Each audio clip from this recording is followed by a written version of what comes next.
Selamat pagi dari Gunung Latimojong.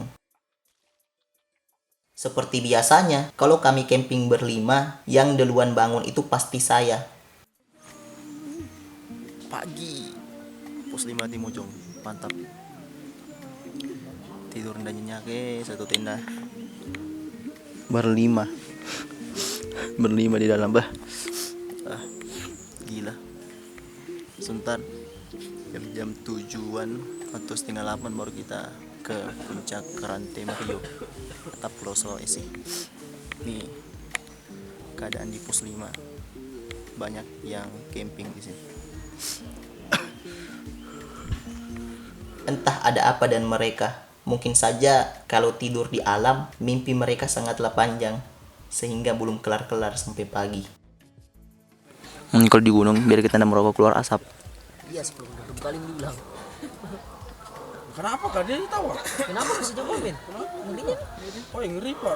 Enggak tahu dia begini saya. Asik, tapi belum dapat. Sekarang dapatnya di kamera. Nih.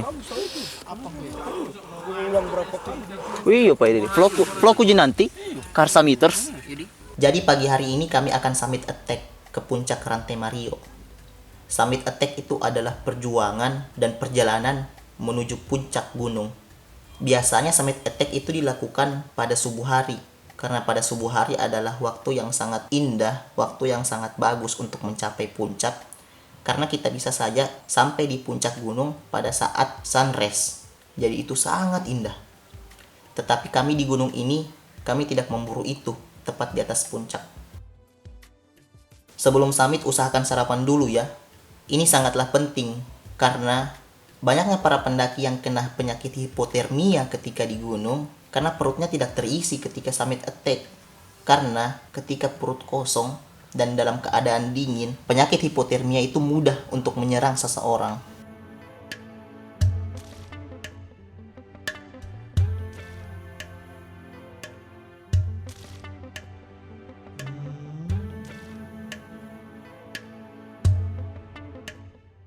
Dan seperti biasanya, sebelum berjalan, jangan lupa berdoa dulu.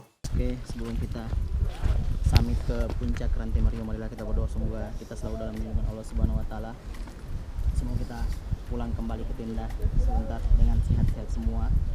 Dan puncak bukanlah tujuan, tapi kembali ke rumah adalah tujuan utama. Oke, berdoa dimulai.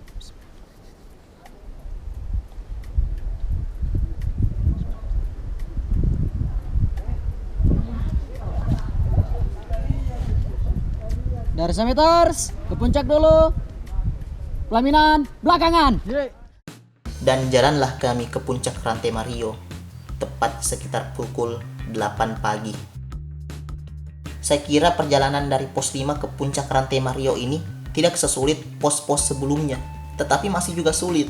Padahal kami sudah meninggalkan keril yang berat itu, kami hanya membawa tas-tas kecil dan meninggalkan tenda di pos 5, menyimpan sebagian barang yang tak usah dibawa ke puncak. Tetapi kaki kami juga masih sakit melangkah.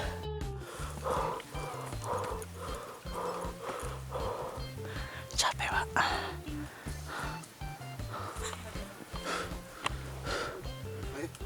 Lanjut.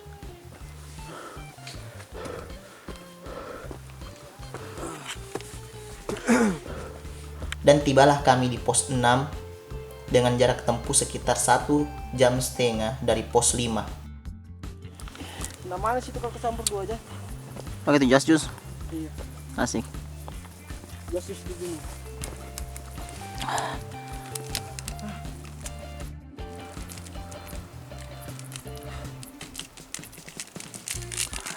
Hingga tes terakhir.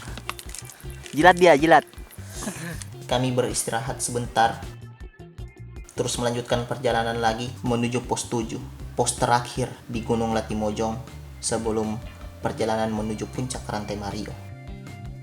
Perjalanan dari pos 6 ke pos 7 ini adalah perjalanan yang paling indah di Gunung Latimojong karena dipenuhi dengan hutan lumut.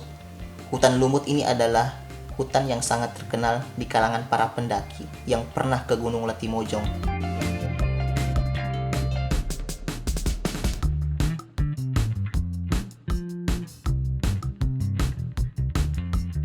Dan perjalanan dari pos 6 ke pos 7 ini setelah melewati hutan lumut, kita sudah disuguhi pemandangan yang indah. Kita sudah di atas awan dan kita sudah berdiri di atas awan.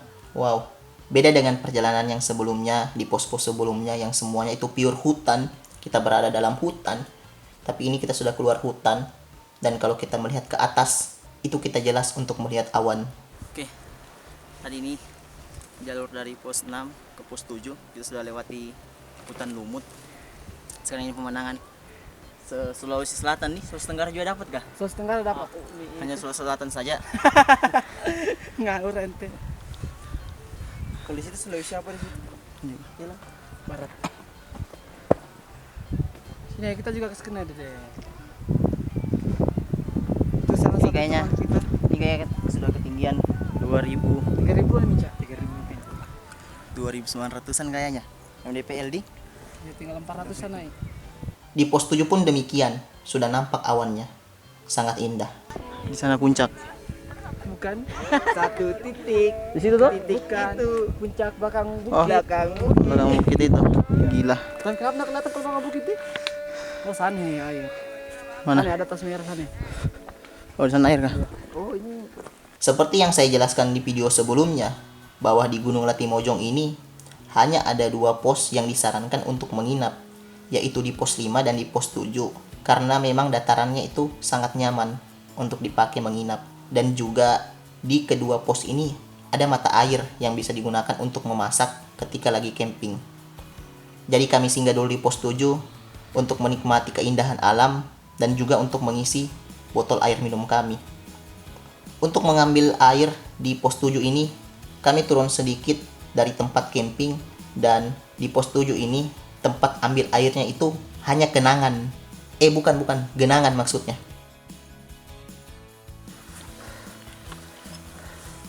Itu langsung diminum Ilham toh?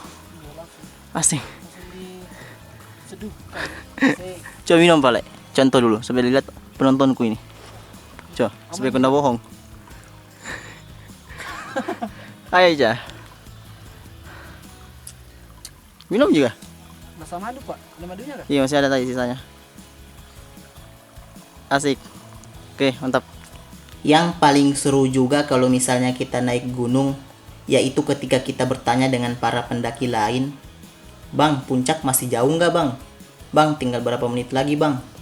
Bang, tinggal berapa jam lagi bang?" Karena kita akan mendapatkan jawaban yang akan membakar lagi semangat kita, sehingga kita bersemangat lagi berjalan. Tapi semua itu hanya bohong. Tapi yang paling nyesek kemarin ketika kami naik Gunung Latimojong, ada beberapa pendaki yang kami tanya, "Bang, tinggal berapa menit lagi sampai puncak bang?"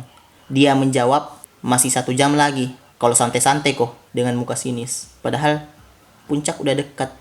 Ya, it's okay lah.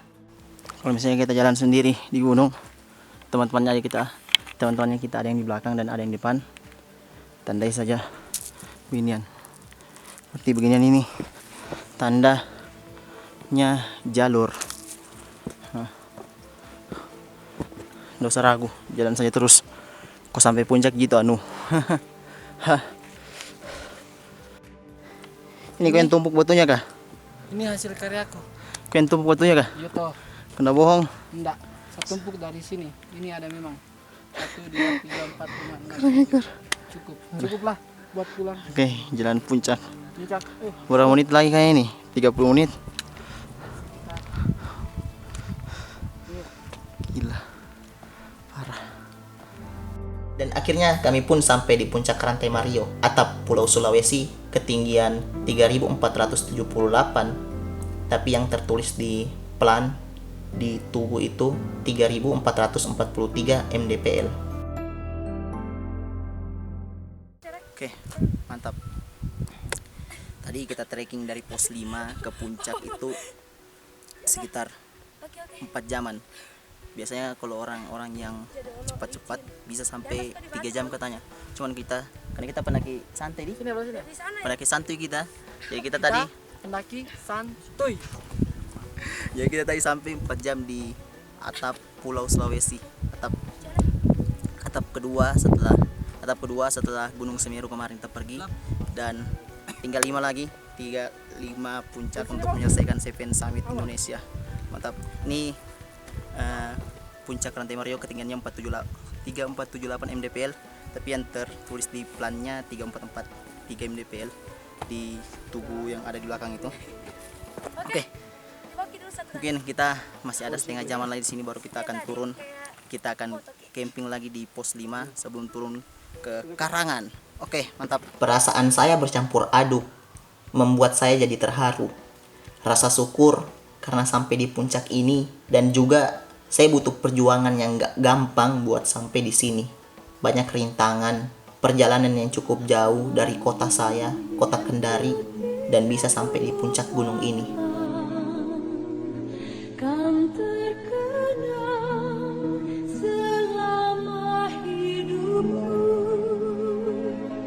biarpun saya pergi jauh, tidakkan hilang dari kalbu. Tanahku yang ku cintai,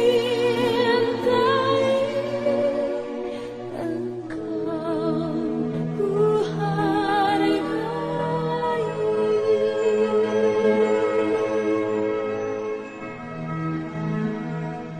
Walaupun banyak negeri ku jalani, yang masyhur permai di kata orang, tetapi kau Udah puncak Rantai Mario. Ini kayaknya perjumpaan pertamanya kita dan terakhir. Aku nggak mau lagi ke sini. Aku tobat. Nyaman. Parah, gila. Ya kah? Bye. Masa? Rantai Mario. Mantap. Kak. Saya nggak nyangka bisa sampai di puncak Rantai Mario atau Pulau Sulawesi. Tapi ini bukan tentang saya dan teman-teman saya yang menaklukkan Gunung Latimojong. Sampai puncak hanyalah bonus. Yang terpenting dalam pendakian Gunung Latimojong ini adalah kembali sampai rumah dengan selamat, karena ada keluarga yang menunggu kami di rumah. Dan juga gunung ini memberikan kami banyak pengalaman dan pelajaran berharga buat kami. Untuk introspeksi diri, mungkin bukan gunung ini saja, tetapi semua gunung pasti akan ada pelajarannya. Gunung mengajarkan kita untuk sadar bahwa jalan yang kita tempuh dalam kehidupan tidak selalu sesuai dengan apa yang kita inginkan. Jalan yang kita tempuh ketika mendaki tidak selalu landai. Kadang naik, kadang turun, kadang mulus, kadang juga terjal.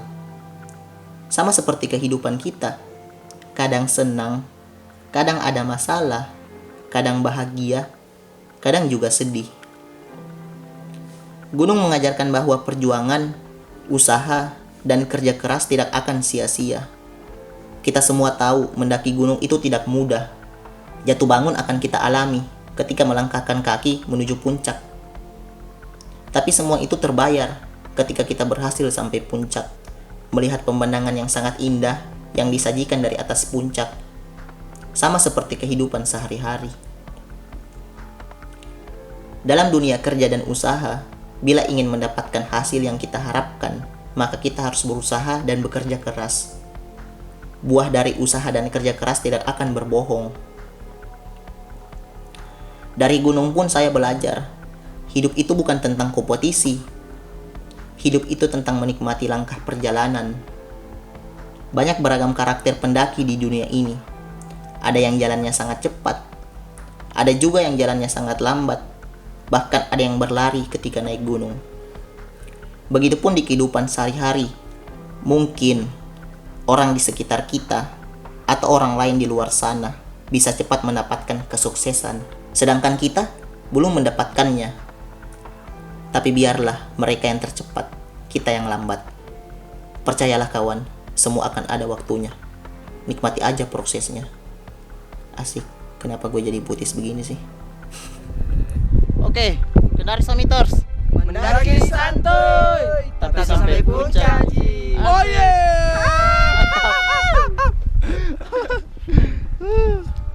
sampai puncak, Ji. Kudung. Kodong. Dia aja. lagi. Hotel enak ke. Terima kasih Gunung Latimojong, dan terima kasih kepada keempat teman saya. Kita sudah sama-sama sampai di puncak Rantai Mario, atap Pulau Sulawesi. Dan juga saya mau ngucapin terima kasih kepada kalian yang sudah nonton video ini sampai habis. Kalau misalnya kalian suka sama video ini, silakan like video ini. Kalau kalian gak suka, ya didiamin aja. Terima kasih. Salam Samiters.